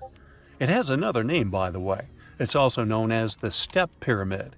This ancient Egyptian site is located in Saqqara. It was built during the 27th century BCE for the pharaoh Djoser by his architect Imhotep, who is considered one of the most important figures in Egyptian history. People believe this pyramid is the first monumental structure built entirely of stone and is an important example of early Egyptian architecture. The pyramid originally stood at 203 feet tall and was surrounded by a complex of buildings and courtyards. It was constructed in 6 layers, each smaller than the one below it, giving it the distinctive step-like appearance. The pyramid was used as a burial place for Pharaoh Djoser and was surrounded by a vast necropolis that contained the tombs of many other important officials. The Grateful Dead? The Pyramid of Djoser has several renovations and additions over the centuries, including the addition of a limestone casing that covered the original step structure. However, much of the pyramid was destroyed over time, and today only the central core remains. Despite this, it remains an important archaeological site and a popular tourist attraction in Egypt. Alrighty, we're ready to move on. There's one more pretty recent discovery we gotta see today. The Tower of Jericho was only discovered during excavations in the 1950s and 60s. It's an ancient stone tower located in the city of Jericho in the West Bank. Just like Göbekli Tepe, this one is believed to be one of the oldest stone structures in the world, dating back to approximately 8000 BCE. The tower stands at over 28 feet tall. It's made up of two main sections, an inner tower and an outer tower, which are connected by a series of stairs. The purpose of the Tower of Jericho is not entirely clear, but it is believed to have served as a defensive structure or a watchtower. It may have also had religious significance, as it was located near a sacred spring. The Tower of Jericho is a significant archaeological site and has provided valuable insights into the early history of human civilization. It's open to visitors and is a popular destination for tourists interested in ancient history. Now, this ancient site even got attention from Netflix, and they made a movie where the action takes place in Mohenjo-Daro. This site was a major center of the Indus Valley civilization in present-day Pakistan. Mohenjo-Daro was one of the largest cities of the ancient world, with a population estimated to have been around 40,000 in its peak. Trust me, that must have been a crazy megalopolis back then. The city was notable for its advanced urban planning, with sophisticated drainage and sanitation systems, and its impressive architecture, including the Great Bath and the Granary. Mohenjo-Daro was abandoned around 1900 BCE, and its ruins were only rediscovered in the 1920s. Today, it is a UNESCO World Heritage Site and an important archaeological site for the study of ancient South Asian civilization. We're heading to a teeny-tiny country that has quite an impressive history. Welcome to Malta. The Xigantia Temples are a Neolithic site located on the Mediterranean island of Gozo. They're probably one of the oldest freestanding structures in the world, dating back to around 3600 to 3200 BCE. The temples consist of two megalithic structures, each with multiple rooms and altars. The name Xigantia means giant tower in Maltese, as people believe that only giants could have built such massive structures. The temples are believed to have been used for religious purposes and are considered to be an important example of prehistoric architecture. They were added to the UNESCO World Heritage List in 1980. Well, you must be pretty tired, but there's one more place we gotta visit today. Our plane is already landing in Armenia, and we're here to see the Temple of Garni. Look, this one is well preserved. This temple dates back to the 1st century CE. It was built by King Tiridates I as a dedication to the sun deity Mir. Sadly, the temple was destroyed in the 17th century during an earthquake, which is quite a common thing for this area, but it was later reconstructed in the 20th century. Today, it's a popular tourist attraction and is also listed as a UNESCO World Heritage Site. You plan to spend your summer vacation in Africa. The final destination is the Sahara Desert. It's located in northern Africa, stretching from the Atlantic Ocean to the Red Sea. You're excited to ride camels and learn about the region's rich cultures. You hop on an extensively long flight, and finally, you are here. You find yourself in the world's biggest hot desert. Can you believe it's 3 million square miles? You're ready for your first adventure after drinking liters of ice-cold water. The guide gives you a choice. You can spend 2 weeks visiting a collection of oases, or you can help them solve an ongoing local mystery. Deep into the desert, near this Algerian town, lies a mystery begging to be solved. A collection of huge, spotted circles in the sand. There are dozens of them, stretching for miles in a straight line. The circles were first identified via Google Earth images several years ago. People have debated them for years, but no one seems to know the answer. The strange thing is that they are so many miles away from any towns, roads, or human activity. The quickest way to discover the truth behind the circles is asking questions. You grab your notebook and set out to talk to locals. Everyone is helpful in this scenario: geographers, anthropologists, elders, and historians. The first person you talk to is a map expert. You need to understand if those circles were authentic or a satellite glitch. You end up interviewing the people who take Google Earth satellite pictures. The circles are really there. They appear in multiple pictures from many years. Then, let's understand why they are there in the first place. After 2 days of interviews, you have your first lead. The circles could be the result of oil activity. Experts explained why this would make sense. Algeria is a rich area for natural resources, so this would be a sensible guess. Usually, to find out if there is anything worth extracting, companies would undertake seismic surveys. Seismic surveys are a way of analyzing the Earth's surface by sending shock waves into the ground. Depending on how these waves bounce back, you'll know what is located there. A special vehicle could have marked the soil that way. So, did we unravel the mystery? Not quite so. As you know, the Sahara Desert is one of the driest areas on the planet. The average high temperatures in summer are over 104 degrees Fahrenheit. To survive there, people need to find ways of accessing water. So, these circles could be a kind of ruin or leftovers from ancient water wells. Again, I'd say this is a sensible guess. Ready for some fact-checking?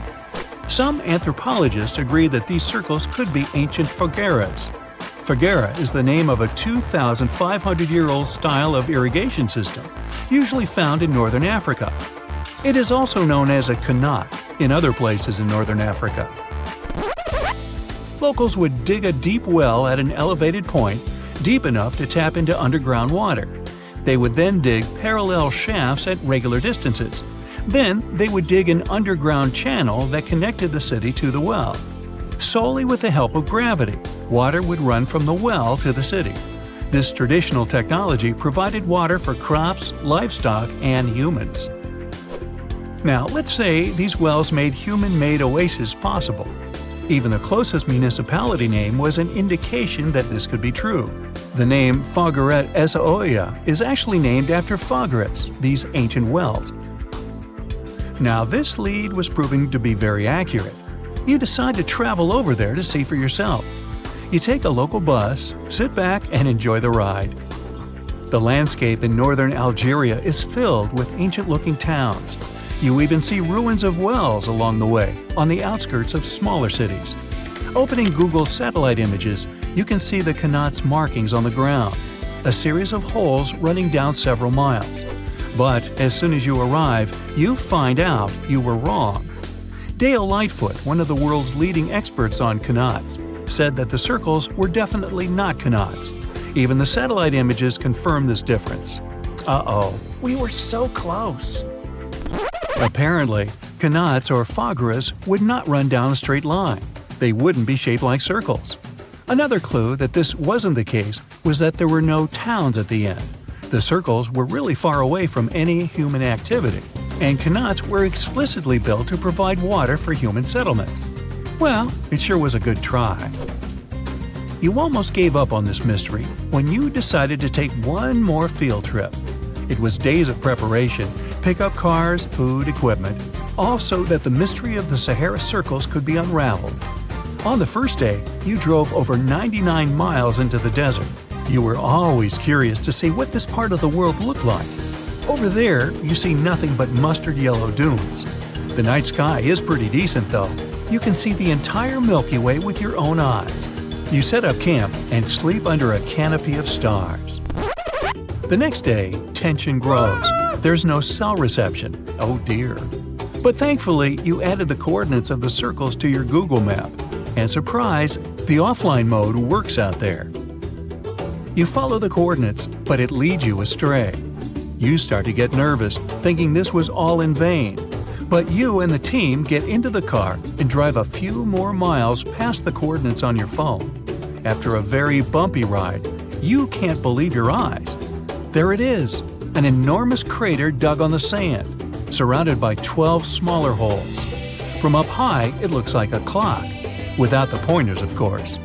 On the ground, they're very faint, so faint you almost miss them.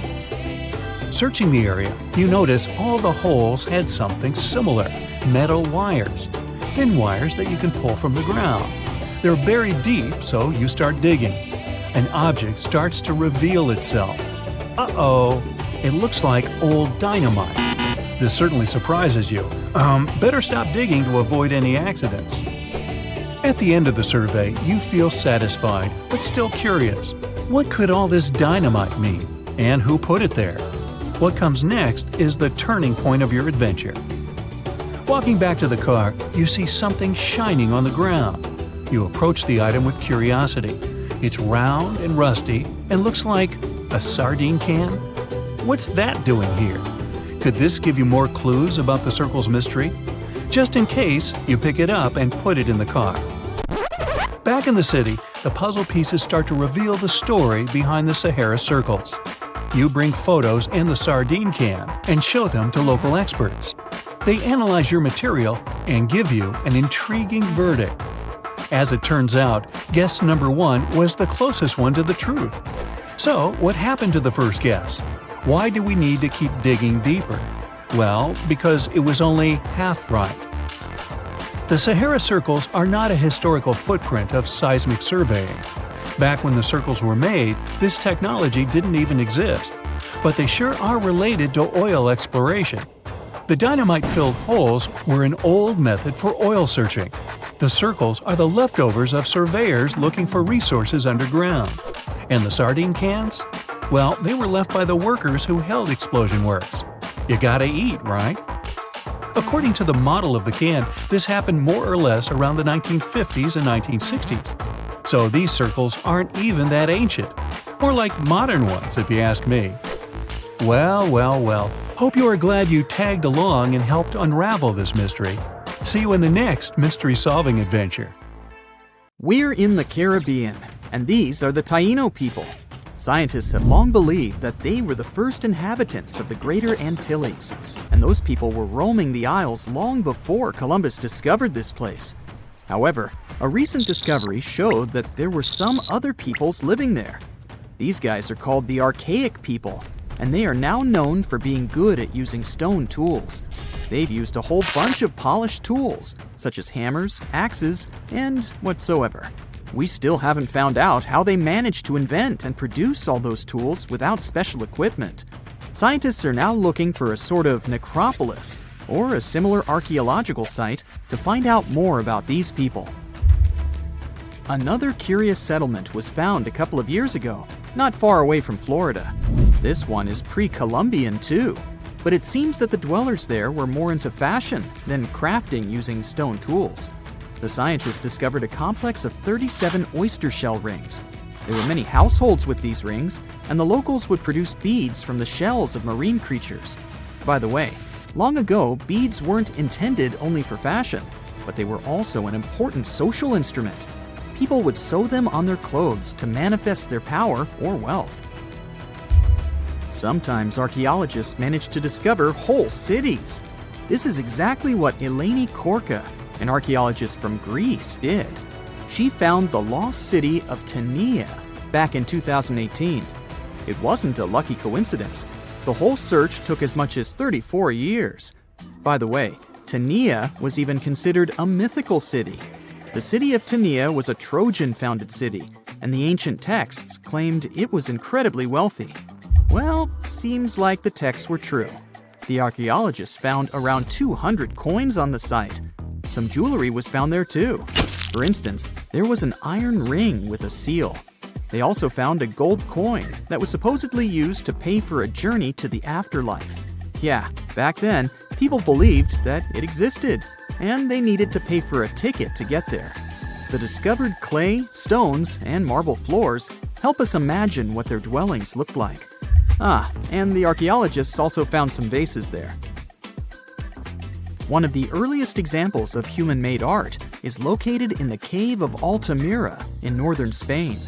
The paintings in a Paleolithic cave are so special because they're not monochrome, but have several colors combined. Still, these earliest masterpieces were hidden for a long time.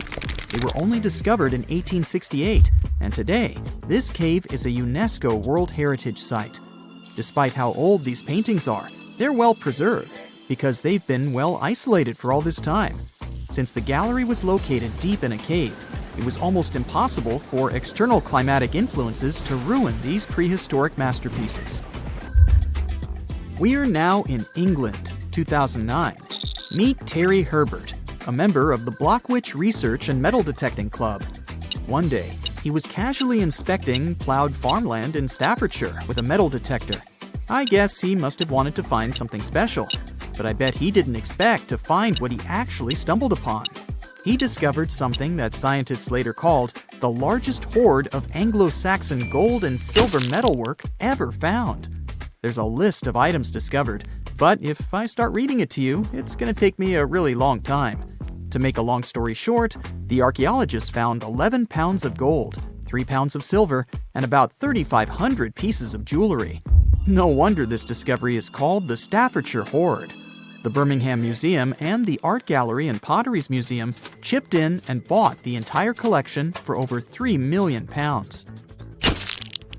Messages in a bottle are a famous cultural phenomenon we often see in movies, but it turns out this method of preserving letters is quite efficient. This is proven by the Dead Sea Scrolls. Back in the 1940s, Bedouin shepherds discovered 7 scrolls contained in clay jars in a cave. These scrolls were determined to be around 2,000 years old. But these manuscripts were only the beginning of a number of great discoveries. The Bedouins sold these manuscripts, but people continued finding more. The last discovery took place in 2021, and who knows, maybe there's more to find. Another piece of art recently found in a cave was a painted shell. This fossil was discovered in northern Italy, and scientists believe such fossils were collected by Neanderthals. This find is curious for a reason. Neanderthals are believed to have been quite primitive, but this shell proves the opposite. Back in 2004, Robert Muckle, an archaeology professor, heard about a peculiar site hidden in the forest of the North Shore Mountains of British Columbia. Robert knew that a few old cans and a saw blade had been found there. This place was believed to be a sort of logging camp, but a thorough excavation that took 14 years to complete revealed something different. Turns out, it wasn't a logging camp, but a long-lost Japanese settlement. The archaeologists found around 1,000 items, such as white and blue rice bowls, teapots, pocket watches, sake bottles, and buttons. The ceramics weren't that well preserved, so they only discovered hundreds of fragments. In one of his interviews, Robert mentioned that they also found remnants of a bathhouse. The community that lived there was pretty small, since there were only about 14 houses found. The scientists believe that they must have lived there in secret. People have changed their preferences over the centuries. Fashion has certainly changed, and our houses too, not to mention our technologies. But there's one thing for sure that's been unchanged: our love for food. Scientists managed to discover some of the oldest examples of people's favorite food. They inspected some ancient pottery and managed to find traces of best-loved food dating back to around 2000 BCE. It all happened in Sicily, and guess what that food was?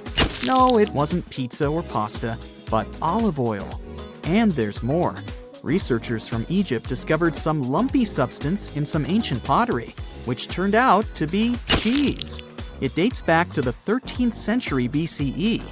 I guess it didn't smell nice, since that cheese is estimated to be over 3,000 years old and was bacteria-ridden. Cool fact here, this cheese must have been quite exquisite. After studying it, scientists came to the conclusion that it was cooked with a variety of milks. They claim ancient people used a mixture of cow's milk and sheep or goat's milk. You probably thought, hey, you mentioned olive oil and cheese, but what about bread? Sure, bread is inseparable from almost any culture, and different people have had their own type of bread. And there's scientific proof that bread was one of the first dishes people learned how to cook. A group of archaeologists found some bread that was over 14,000 years old. 14,400 years old to be precise. What's weird is that people back then weren't familiar with agriculture. They were hunters. And technically, this old bread predates the age of agriculture by 4,000 years. Yeah, there's still much to learn about the ancient world. Here comes not the sun and the Beatles song, but here comes the bonus fact. And right, it's about the Beatles. Yeah, I know, they're not exactly new. The band was formed in 1960. But not all of our facts have to be thousands of years old to be cool. Back in 1966, the Beatles did a live performance of their song Paperback Writer on the TV program Top of the Pops.